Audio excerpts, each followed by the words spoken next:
Hace un par de semanas se dio a conocer que Fitch Ratings, una de las tres principales agencias de calificación crediticia junto con S&P y Moody's, rebajó la calificación de la deuda a largo plazo de Estados Unidos de AAA a AA, noticia que ha sonado fuertemente en todos lados y que ha hecho que muchos se pregunten, ¿por qué ocurrió esta rebaja? ¿Qué impacto puede tener esto en el futuro de la deuda estadounidense, su economía y hasta en los mercados financieros? ¿Es el inicio del fin de Estados Unidos y del dólar como potencia mundial? Estas son algunas de las preguntas que nos han hecho al respecto y teniendo en cuenta que hace un par de días Fitch dio a conocer que podrían verse obligados a también rebajar las calificaciones de decenas de bancos en el país, incluyendo a JP Morgan, quisimos retomar esta conversación y contarte todo lo que debes saber respecto a las rebajas de calificaciones, tanto de la deuda estadounidense, así como del sector financiero. Pero antes de comenzar, no te olvides de dejarnos tu like mientras te mostramos el logo de Endeudados.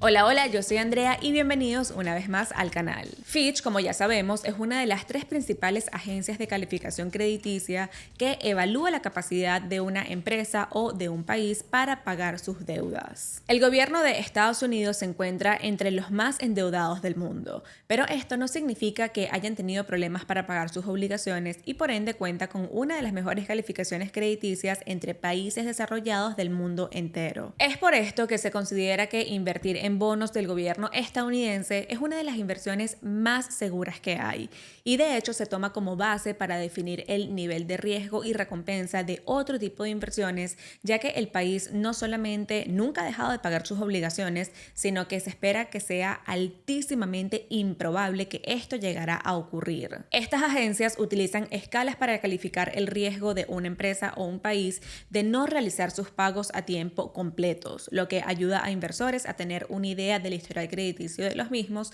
y los riesgos asociados en relación a cualquier bono que decidan comprar. Recordemos que tanto las empresas como los países emiten bonos y una de las formas más efectivas de medir el riesgo de los mismos y justificar el retorno esperado es gracias a estas calificaciones. Entonces, ¿por qué bajaron la calificación de Estados Unidos y qué significa esto realmente? Fitch había colocado la calificación AAA del país en vigilancia, por así decirlo, en mayo de 2023 gracias a los inconvenientes en su momento en relación al techo de deuda. Si recuerdan, el país estaba en riesgo de no pagar sus obligaciones a tiempo si no se subía el techo de deuda, cosa que ya había pasado en ocasiones anteriores y todo el mundo, literalmente todo el mundo, esperaba que simplemente se subiera como siempre se ha hecho. Y tal cual como era de esperarse, el límite se terminó incrementando y todo siguió como de costumbre, ya que no era realmente una opción dejar que el país colapsara. Pero esta no ha sido la primera vez que Estados Unidos recibe una rebaja en su calificación crediticia. En el año 2011, S&P bajó la calificación perfecta de AAA a AA+, que se considera excelente pero no perfecto. De acuerdo a Fitch, esta rebaja refleja el deterioro fiscal esperado en los próximos 3 años, una carga alta y creciente de deuda general del gobierno y la erosión de gobernabilidad en comparación a otros países calificados AA y AAA, que se ha manifestado en las últimas 2 décadas en enfrentamientos de límite de deuda y resoluciones de última hora. Con respecto a la erosión de la gobernabilidad, Fitch opina que ha habido un deterioro constante en los estándares de gobernabilidad durante los últimos 20 años, incluyendo materia fiscal y deuda, a pesar del acuerdo entre demócratas y republicanos de suspender el límite de deuda hasta noviembre de 2025. Esto porque los repetidos enfrentamientos políticos y las resoluciones de última hora han disminuido la confianza en la gestión fiscal, además de que, de acuerdo a Fitch, el gobierno carece de un marco fiscal a mediano plazo. Estos factores, junto con varios shocks económicos, así como recortes de impuestos y nuevas iniciativas de gasto, han contribuido a aumentos de la deuda durante la última década. Además, que no ha habido mucho progreso para abordar los retos a mediano plazo en relación a el aumento de los costos de la seguridad social y Medicare debido al envejecimiento de la población del país. Por el lado del incremento de la deuda pública, aunque el crecimiento del PIB redujo la relación deuda-PIB desde su máximo en 2020, los niveles actuales todavía están muy por encima de los niveles prepandemia. Además, proyectan que esta relación siga incrementando con los años. Como esta relación de deuda PIB es más de 2.5 veces más alta que la mediana AAA de 39.3% y se anticipa que la misma siga creciendo, Fitch piensa que esto aumenta la posición fiscal de Estados Unidos ante futuros shocks económicos. Asimismo, Fitch piensa que durante la próxima década las tasas de interés más elevadas y el incremento de la deuda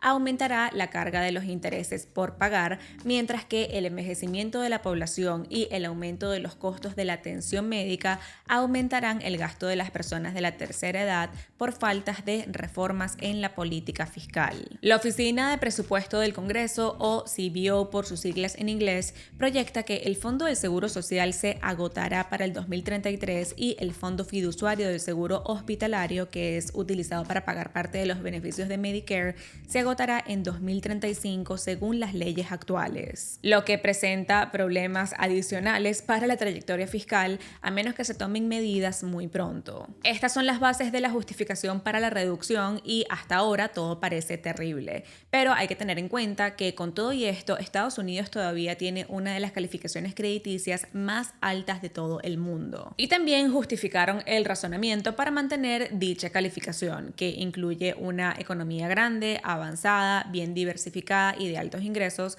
respaldada por un retorno empresarial dinámico. Asimismo, el dólar estadounidense es la moneda de reserva mundial, aunque muchísimas personas crean que esto va a cambiar próximamente, no tiene pinta de que vaya a ser el caso, y esto le da al país una flexibilidad extraordinaria a nivel financiero. Sin embargo, Fitch también piensa que la economía del país va a entrar en una recesión entre el último trimestre de 2023 y el primer trimestre de 2024. Un representante dijo que para recuperar la calificación más alta, la agencia busca una solución fiscal a largo plazo y la voluntad del país para analizar el nivel de ingresos y de gastos. También buscan ver una reducción en el déficit y que el gobierno solucione el problema de techo de deuda, bien sea suspendiéndolo o eliminándolo por completo, y muchos coinciden que esta debería ser la solución. Por supuesto que todos los expertos tuvieron una opinión al respecto y prácticamente todos estaban en desacuerdo con la opinión de Fitch, desde la mismísima Janet Yellen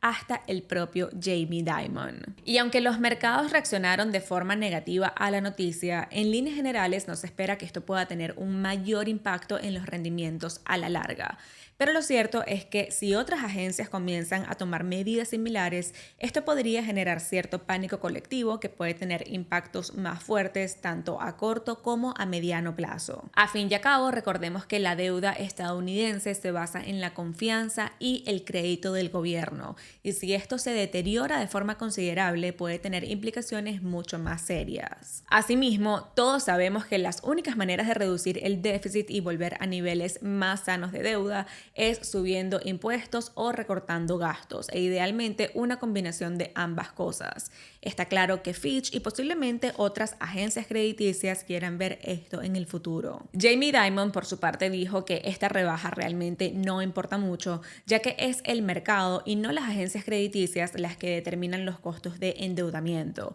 There are a bunch of countries rated higher than us, like AAA, but they live under the American enterprise military system. To have them be AAA and not America is kind of ridiculous. Por otro lado, el mismísimo Warren Buffett también dio su opinión al respecto. Comentó que a pesar de que hay justificaciones legítimas para esta rebaja, esto no cambia su opinión sobre los bonos del tesoro o el dólar estadounidense. Tanto así que esto no va a cambiar de ninguna manera los planes de compra de bonos del tesoro por parte de Berkshire, quienes, de acuerdo a Buffett, compraron $10,000 millones el lunes pasado, $10,000 millones este lunes, y la única pregunta para el próximo lunes es si comprarán $10,000 millones a un vencimiento de 3 meses o de 6 meses. Por lo que podemos ver cómo figuras extremadamente importantes no ven que represente un peligro inminente para el futuro de la capacidad de pago de Estados Unidos, ni tampoco el gobierno como tal. Como ya vimos, hace 12 años S&P tomó la misma medida y el gobierno no solamente no ha dejado de pagar nunca sus obligaciones, sino sino que el mercado vio una de las décadas más prósperas en la historia. Por otro lado, se dio a conocer que Bill Ackman, en vez de estar comprando, está shorteando a través de put options los bonos a 30 años, ya que piensa que va a ser muy difícil que la inflación llegue a ese rango objetivo de 2% y espera que más bien se mantenga en el rango de 3%. Para una persona que quizás no entienda del todo la dinámica, podría pensar que Bill Ackman y Warren Buffett están tomando posiciones opuestas y que solamente uno tiene la razón y el otro está equivocado. Pero realmente no es del todo así. Verán, Warren Buffett está comprando bonos del tesoro a 3 y 6 meses con la expectativa de obtener un rendimiento anualizado de alrededor de un 5% basado en las tasas actuales, e independientemente de lo que pase con el valor de esos bonos, gracias a lo que pase con las tasas de interés en el camino, a Berkshire le va a dar exactamente igual porque ellos simplemente están esperando que estos bonos venzan, cobrar sus intereses y no tener un riesgo de pérdida de capital. El hecho de que Bill Ackman esté shorteando los bonos a 30 años quiere decir que cree que las tasas de los mismos deberían ser más altas de las actuales, y al subir las tasas de interés, el valor de los bonos disminuye. Recordemos que las tasas de interés y el valor de los bonos están inversamente relacionados. Entonces, si esto llegara a ocurrir como Ackman piensa, el hecho de que el valor de los bonos disminuya implicaría que Ackman va a obtener ganancias gracias a esa apuesta en contra. Pero Warren Buffett también ganaría porque él simplemente está comprando con la intención de dejar que venzan y recibir los intereses, ya que estos son bonos a corto plazo. Nos pareció súper interesante hacer esta acotación, ya que podemos ver cómo con dos estrategias completamente opuestas ambos podrían ganar dinero, y vimos comentarios al respecto de cómo Bill Ackman estaba apostando en contra de Estados Unidos, cosa que no es del todo exacta. Así que en líneas generales podemos apreciar cómo hay cierto desacuerdo con la decisión de Fitch, pero esto no ha cambiado drásticamente la percepción de la capacidad de pago de Estados Unidos por parte de grandes inversores. Personalmente, esta rebaja no representa ningún cambio en nuestra estrategia de inversión, y de hecho este año nos planteamos empezar a incorporar más bonos a nuestro portafolio gracias a los rendimientos actuales, y eso sigue manteniéndose en pie a pesar de esta noticia. Ahora, en relación a los bancos, hace un par de días un analista de Fitch advirtió sobre el riesgo de rebajas de calificación de decenas de bancos del país, incluyendo a gigantes como JP Morgan y Bank of America. Para entrar en contexto, durante el mes de junio, la agencia recortó su evaluación de la industria bancaria a nivel general de AA a AA-, pero esta noticia pasó desapercibida porque no resultó en ninguna rebaja en la calificación de ningún banco particular. Sin embargo, esto podría obligar a la agencia a reevaluar una a una las más de 70 calificaciones de bancos estadounidenses si llegaran a hacer otra rebaja en el sector. Verán, actualmente son 4 los bancos con una calificación AA-: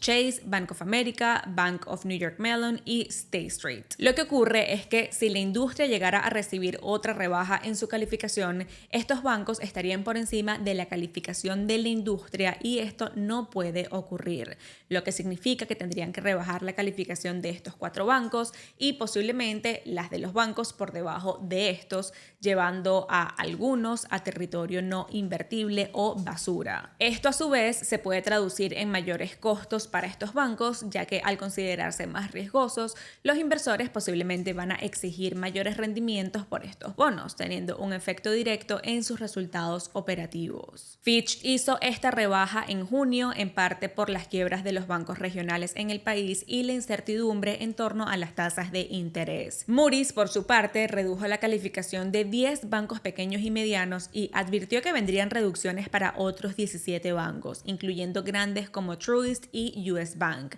poniendo aún más presión en el sector. La buena noticia, si se puede ver así, es que Fitch habla de posibilidades por ahora, pero no es que es una garantía de que vayan a empezar con las reducciones en las calificaciones, aunque si se llegara a dar no debería tomar a nadie por sorpresa porque pues ya lo comenzaron a advertir. Entonces, ¿significa que estos bancos van a empezar a quebrar porque no pueden pagar su deuda o que los mismos se han vuelto demasiado riesgosos para invertir en ellos o hasta para guardar nuestro dinero ahí? Realmente no. Una calificación AA, AA-, A+ y en ese rango sigue siendo muy bueno o excelente y de muy bajo riesgo de impago. Además, que no se descarta que en el futuro el panorama pueda ser más favorable y estas calificaciones sean revisadas hacia la alza. Claro está que no es ideal, pero no creemos que haya motivo para preocuparnos demasiado, especialmente cuando hablamos de nombres como Bank of America o Chase. Sin embargo, si estamos invirtiendo en bancos más pequeños como bancos regionales,